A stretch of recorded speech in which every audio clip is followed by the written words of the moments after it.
మోదీ మన దేశానికి 2014 నుండి పీఎం అయినప్పటి నుంచి రెండు పేర్లు దేశవ్యాప్తంగా ఎక్కువ వినపడుతున్నాయి. అదే ప్రైవేటైజేషన్ అండ్ డిస్ఇన్వెస్ట్మెంట్. అసలు ఈ రెండు రూల్స్ మోదీ గవర్నమెంట్ అధికారంలోకి వచ్చాకే మొదలైందంటే కాదు, 1991 కాంగ్రెస్ పీరియడ్ స్టార్ట్ అయింది. అలా అయితే ఇప్పుడు ఎందుకు opposition parties and Congress party Modi నిర్ణయాన్ని వ్యతిరేకిస్తున్నాయి? ఇంతకీ ఈ ప్రైవేటైజేషన్ డిస్ఇన్వెస్ట్మెంట్ అంటే ఏమిటి? ఎందుకు కేంద్ర ప్రభుత్వం, ఆపోజిషన్ పార్టీస్ అండ్ ప్రజలు చాలా వరకు వ్యతిరేకిస్తున్నా ఎందుకు కేంద్ర ప్రభుత్వం దీన్ని నిలబడాల్సి ఉంది? అసలు స్టోరీ ఏంటి తెలుసుకుందానండి. సో గైస్, ఈ వీడియో అంతా ఇండియన్ డెవలపింగ్ ప్రాజెక్ట్స్ మీద ఉంటుంది. సో వీడియోను ఎందాక చూసి మోదీ గవర్నమెంట్ ఇస్తున్న ఈ నిర్ణయం మీకు అనిపించిందో కామెంట్ చేయండి. అండ్ మోర్ వన్ థింగ్, ఈ వీడియో ఒక పార్ట్ని బేస్ చేసుకుని చేసిన వీడియో అయితే కాదు, కాబట్టి దీన్ని మీరు గ్రహించగలరు. సో ఇంకా మెయిన్ టాపిక్ నిలుపుదాం. Let's start. First one, privatization and disinvestment అనే కాన్సెప్ట్ ను కాంగ్రెస్ పార్టీ ఎందుకు 1991లో అమలులోకి తీసుకొచ్చింది అంటే, ఫస్ట్ ఆఫ్ ఆల్ 1991లో కాంగ్రెస్ పీరియడ్ లో జరిగిన ఒక స్టోరీ మీకు తెలియాలి. అదేమిటంటే, ఇండియాకు 1947లో స్వతంత్రం వచ్చాక ఇండియన్ గవర్నమెంట్ ఎక్కువగా సోషలిస్ట్ విధానాన్ని ఎక్కువ ఫాలో అవుతూ వచ్చింది. దీని అర్థం దేశ ఆర్థిక వ్యవస్థ అయిన ఇండస్ట్రీస్ అండ్ కంపెనీస్ అంతా కంప్లీట్ గా సెంట్రల్ గవర్నమెంట్ అండర్లో ఉండాలని రూల్ ఉండేది. సో ఈ ఒక్క లో ఫార్ రూల్ వల్ల 1947 తర్వాత ఇండియాలో గవర్నమెంట్ కంపెనీస్ మధ్య కాంపిటీషన్స్ అండ్ ఎఫిషియన్సీ లేక మెల్లమెల్లగా గవర్నమెంట్ ఈ కంపెనీలను అండ్ ఈ ఇండస్ట్రీలను రన్ చేయలేని విధంగా నష్టాలకు వెళ్లిపోయాయి. దీంతో ఈ అధిక భారీ నష్టాలు సెంట్రల్ గవర్నమెంట్ కు అంటే అప్పటి కాంగ్రెస్ పార్టీకి ఎక్కడ లేని అధిక భారం కలిగించేవి, అంటే 1991 పీరియడ్ కు ముందు. సో ఇలా ఈ నష్టం గమనించిన 1991 కాంగ్రెస్ సెంట్రల్ గవర్నమెంట్ ఒక ఆలోచన చేసింది. అదే ఎకనామిక్ రిఫార్మ్స్ ను ప్రవేశపెట్టింది. అండ్ అప్పుడే డిస్ఇన్వెస్ట్మెంట్ అనే కాన్సెప్ట్ ను ఇంట్రొడ్యూస్ చేసింది అప్పుడు కాంగ్రెస్ గవర్నమెంట్. ఇంతకీ డిస్ఇన్వెస్ట్మెంట్ అంటే ఏమిటి అనుకుంటున్నారా? చెప్తాను చూడండి. ఒక ప్రభుత్వ సంస్థలో ఉన్న మైనారిటీ వాటాని, అంటే ఆ సంస్థలో లెస్ దెన్ 50% కంటే తక్కువ ఉన్న వాటాని ప్రైవేట్ కంపెనీలకు అమ్మేసి క్యాష్ తీసుకోవడాన్ని డిస్ఇన్వెస్ట్మెంట్ అంటాం. అయితే ఇక్కడ ఆలోచించదగ్గ విషయం ఏమిటంటే, ఈ మైనారిటీ వాటాలో ఆ సంస్థలో ఉన్న మైనారిటీ వాటాని మాత్రమే అమ్ముతారు గవర్నమెంట్. అంటే ఇంకా ఆ కంపెనీ యొక్క పర్టికులర్ ప్రాపర్టీ అంతా గవర్నమెంట్ చేతిలో ఉంటుంది. ఇదే డిస్ఇన్వెస్ట్మెంట్ యొక్క అడ్వాంటేజెస్ అంటే. అర్థమైందా?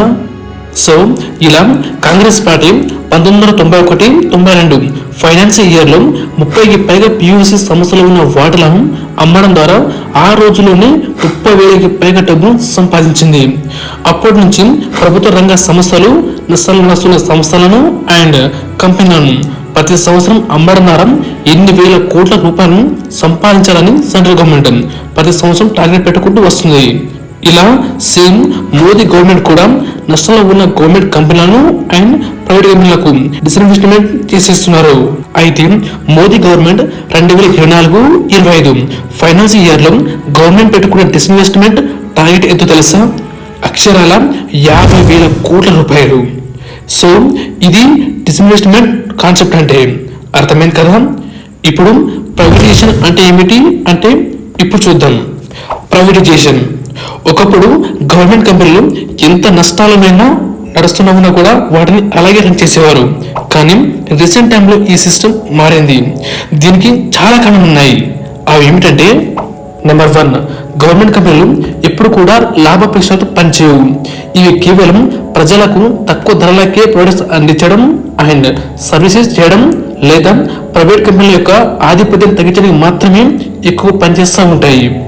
నెంబర్ 2, గవర్నమెంట్ కంపెనీలో పనిచేసే ఎంప్లాయీస్ కి ఎలాంటి ప్రెజర్ కానీ టాక్స్ కానీ ఉండవు. దీనివల్ల ఆ కంపెనీలో వర్క్ ఎఫిషియన్సీ తగ్గిపోయి ఇండైరెక్ట్ గా ఆ కంపెనీ నష్టాలకు వెళ్ళిపోయేలా చేస్తుంది. నెంబర్ 3, ప్రైవేట్ కంపెనీలు తమ బిజినెస్ ను ఎప్పుడెప్పుడు నెంబర్ గా ఉండడానికి ఎప్పటికప్పుడు తమ కంపెనీ కంపెనీలతో పోటీ పడి వాళ్ళ టెక్నాలజీని అండ్ వాళ్ళ ఇన్ఫ్రాస్ట్రక్చర్ ని ప్రతి సంవత్సరం అప్డేట్ చేసుకుంటూ వస్తారు. కానీ గవర్నమెంట్ కంపెనీలు ఈ ప్రైవేట్ కంపెనీలతో పోలిస్తే అన్ని రకాలుగా వెనుకబడి ఉంటుంది, లైక్ టెక్నాలజీ అండ్ ఇన్ఫ్రాస్ట్రక్చర్. దీంతో చాలా వరకు అన్ని గవర్నమెంట్ కంపెనీలు నష్టాల్లోకి వెళ్ళడానికి ఛాన్స్ ఉంటుంది. కాబట్టి ఈ గవర్నమెంట్ కంపెనీలో ఉన్న అప్పుల భారాన్ని అలాగే వాటి వల్ల వచ్చే నష్టాలను తగ్గించడానికి సెంట్రల్ గవర్నమెంట్ ఈ కంపెనీలను పూర్తిగా ప్రైవేట్ సంస్థలకి అమ్మేయడానికి ప్రయత్నిస్తూ ఉంటుంది. దీనిని ప్రైవేటైజేషన్ అంటాం. కాకపోతే ఈ ప్రైవేటైజేషన్ ప్రాసెస్ లో గవర్నమెంట్ యొక్క ఓనర్షిప్ రిజిస్ట్రేషన్ మొత్తం కూడా ప్రైవేట్ కంపెనీ చేతికి వెళ్ళిపోతుంది. దీనికి ఒక ఎగ్జాంపుల్ చెప్పాలంటే రీసెంట్ గా ఇండియాలో భారీ నష్టాలు మునిగిపోయి గవర్నమెంట్ కి అధిక భారంగా ఉన్న ఎయిర్ ఇండియాని టాటా కంపెనీకి అమ్మేసి ప్రైవేటైజేషన్ చేసింది సెంట్రల్ గవర్నమెంట్. ఇది ఒకటినా అంటే చాలా ఉన్నాయి. అంటే ఫ్యూచర్ లో భారీ నష్టాలు ఉన్న 26 గవర్నమెంట్ సంస్థలను కూడా ప్రైవేటైజేషన్ చేస్తున్నామని రీసెంట్ గా మోదీ గవర్నమెంట్ అనౌన్స్ చేసింది.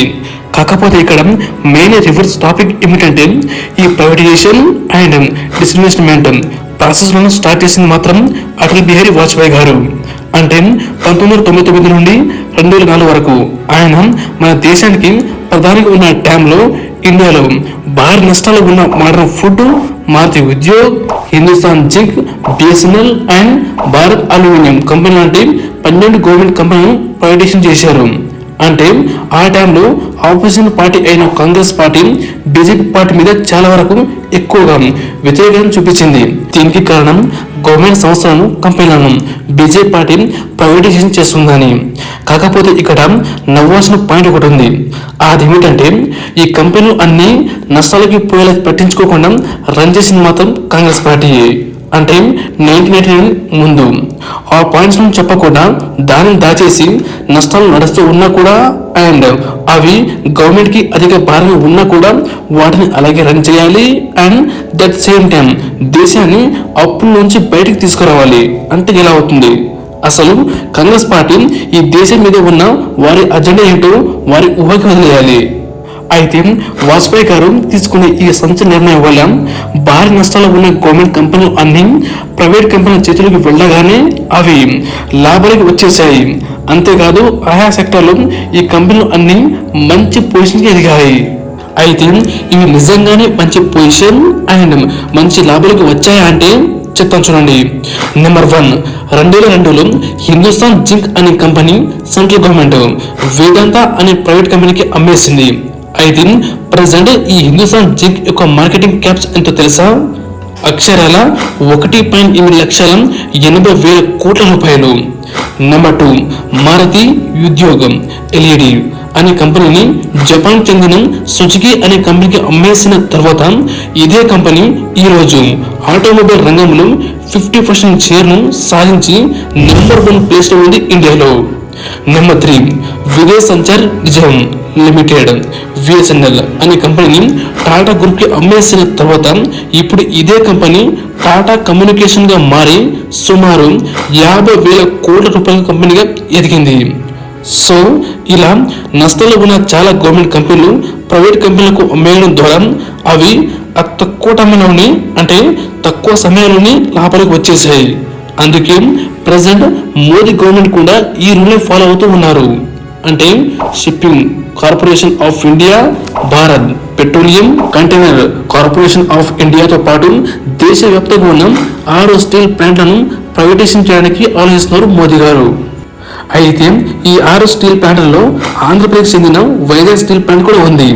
సో మీరు ఇక్కడ దాకా స్టోరింగ్ కానీ గమనిస్తే నష్టాలు ఉన్న ప్రతి గవర్నమెంట్ కంపెనీలను ప్రైవేటైజేషన్ చేయడం వల్ల అవి లాభాలకు వచ్చి గవర్నమెంట్కి ఆదాయం అయితే సమకూర్చుంది కదా. అయితే ఇది మంచిదే కదా అని మీకు ఇక్కడ ఒక డౌట్ రావచ్చు. అవునా? కానీ అలా చేయకూడదు. ఎందుకంటే ప్రైవేట్ కంపెనీలకు అండ్ గవర్నమెంట్ కంపెనీలకు మధ్య ఉన్న తేడా ఏమిటంటే మనం ముందు చెప్పినట్టు ప్రైవేట్ కంపెనీలు కేవలం లాభాలను సంపాదించడం మాత్రమే స్థాపించి నడిపిస్తే అదే గవర్నమెంట్ కంపెనీలు ప్రజలను సేవించడానికి మాత్రమే స్థాపించబడతాయి. కాబట్టి గవర్నమెంట్ కంపెనీలు అన్ని నష్టాలు వస్తున్నాయి కదా అని వాటిని ఎలా లాభాలకు తీసుకురావాలి అండ్ ఇలాంటి ప్రయత్నం మొదలు పెట్టాలి మొదలైన విషయాలను గవర్నమెంట్ ప్రయత్నించకుండా మొత్తం కంపెనీలను ప్రైవేట్ కంపెనీలకు అమ్మేస్తే అప్పుడు అన్ని ప్రైవేట్ కంపెనీలు ధరల విషయంలో వారి లాభాల కోసం ఆధిపత్యం చూపిస్తాయి. అలా గవర్నమెంట్ ఒక సెక్టర్ లో ఇన్వాల్వ్మెంట్ అనేది కంప్లీట్ గా ముగిసిపోతుందో అప్పుడు ఆ సెక్టర్ లో ప్రైవేట్ కంపెనీలు అన్ని కలిసి వారి ఆధిపత్యం పెరిగి సామాన్య ప్రజలకి ఆర్థికంగా ఇంకా బీదవారికి చేయడానికి సిద్ధమవుతారు ఈ ప్రైవేట్ కంపెనీలు. ఇది దేశ భవిష్యత్తుకు అస్సలు మంచిది కాదు. అర్థమైందా? అయితే దీనికి ఒక ఎగ్జాంపుల్ చెప్పాలంటే, గవర్నమెంట్ స్టీల్ ఇండస్ట్రీ నుండి పూర్తిగా బయటకు వచ్చేస్తే అప్పుడు ఫ్యూచర్ లో స్టీల్ ఇండస్ట్రీలను డిసైడ్ చేసే అధికారం మొత్తం ప్రైవేట్ కంపెనీల చేతుల్లో ఉంటుంది. ఈ ఒక్క ఉదాహరణ చాలు సామాన్య ప్రజలకి ప్రైవేటైజేషన్ వల్ల ఫ్యూచర్ లో ఎంత నష్టమో అని.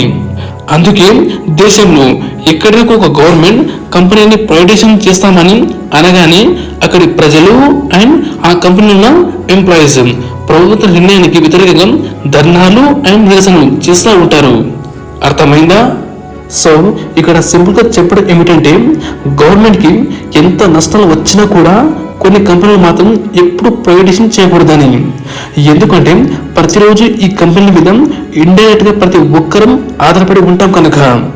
అవి ఏమిటంటే cement, steel, coal, crude oil, electricity, fertilisers, natural gas and refinery products. So ఇలాంటి రెగ్యులర్ యూజ్ కంపెనీలను ప్రైవేట్ కంపెనీలు మాత్రం అస్సలు అమ్మకూడదు. సో ఈ మాట నేను ఎందుకు ఎలా చెప్తున్నానంటే, last time Indian government 2021-22 finance year లో పెట్టుకున్న డిస్ఇన్వెస్ట్మెంట్ టార్గెట్ ఎంతో తెలుసా? అక్షరాల 1.7 లక్షల కోట్ల రూపాయలు. దానికోసం అప్పట్లో భారత్ పెట్రోలియం కార్పొరేషన్ లిమిటెడ్ లో 52.98% వాటాని అమ్మడానికి డిసైడ్ అయింది సెంట్రల్ గవర్నమెంట్. కానీ ఇక్కడ ఆశ్చర్యం ఏమిటంటే, ఈ బీపీసీ కంపెనీ అనేది నష్టాలు ఉన్న కంపెనీ అయితే కాదు. ప్రతి సంవత్సరం కొన్ని వేల కోట్ల రూపాయలను లాభాన్ని అందిస్తూ ఉన్న కంపెనీ. సో ఎంత భారీ ప్రాఫిటబుల్ కంపెనీ కూడా గవర్నమెంట్ వాటిని అమ్మడం అంటే ఎంతవరకు కరెక్ట్ ఒక్కసారి ఆలోచించండి. సో లాస్ట్కి ఈ స్టోరీ ద్వారా చెప్పడం ఏమిటంటే, డిస్ఇన్వెస్ట్మెంట్ చేయడం ద్వారా గవర్నమెంట్ కంపెనీలో ఉన్న మైనారిటీ వాటాని మాత్రమే ప్రైవేట్ కంపెనీలకు అమ్మి ఆ తర్వాత ఆ సంస్థ యొక్క ఆశలు అలాగే మేనేజ్మెంట్లో ప్రైవేట్ కంపెనీలను ఇన్వాల్వ్ చేయడం వల్ల గవర్నమెంట్ కంపెనీలు పర్ఫార్మెన్స్ పెరగడానికి ఛాన్సెస్ చాలా ఎక్కువ రేట్లు ఉంటుంది. అంతేకాదు ఇక్కడ ఓనర్షిప్ రీజన్స్ కూడా ఇంకా మన గవర్నమెంట్ అండర్లోనే ఉంటుంది. అదే గవర్నమెంట్ కంపెనీని ప్రైవేటైజేషన్ చేస్తే గవర్నమెంట్ ఆ కంపెనీ మీద కంప్లీట్గా ఓనర్షిప్ అనేది పూర్తిగా కోల్పోతుంది. దీనివల్ల అన్ని ప్రైవేట్ కంపెనీలు ఒక్కటిగా మారి ధరల విషయంలో వారి ఆధిపత్యం ప్రదర్శిస్తాయి. దీనివల్ల సామాన్య ప్రజలు ఇంకా నష్టాలకు వెళ్ళిపోతారు. సో ఇది గైస్ డిస్ఇన్వెస్ట్మెంట్ కి అండ్ ప్రైవేటైజేషన్ కి మధ్య ఉన్న తేడా. అర్థమైందా? సో గైస్ ఈ వీడియో మీకు ఎలా అనిపించిందో కింద కామెంట్ చేయండి. అండ్ ఈ వీడియోలో కాంగ్రెస్ పార్టీ చేసిన పని కరెక్టా అండ్ బీజేపీ పార్టీ చేసిన పని కరెక్టా? మీ ఆన్సర్ను కింద కామెంట్ రూపంలో తెలపండి. అండ్ ఇలాంటి ఇన్ఫర్మేటివ్ టాపిక్ గల వీడియోను మీకు ఇంకా చూడాలనుకుంటే ఈ వీడియోకు ఒక్క లైక్ చేసి ఛానల్ సబ్స్క్రైబ్ చేయండి. Thank you. ఇంకా ఇంకో వీడియోతో ఇంకో మంచి టాపిక్తో మీ ముందుకు వస్తాను. అంతవరకు సెలవు. జై హింద్.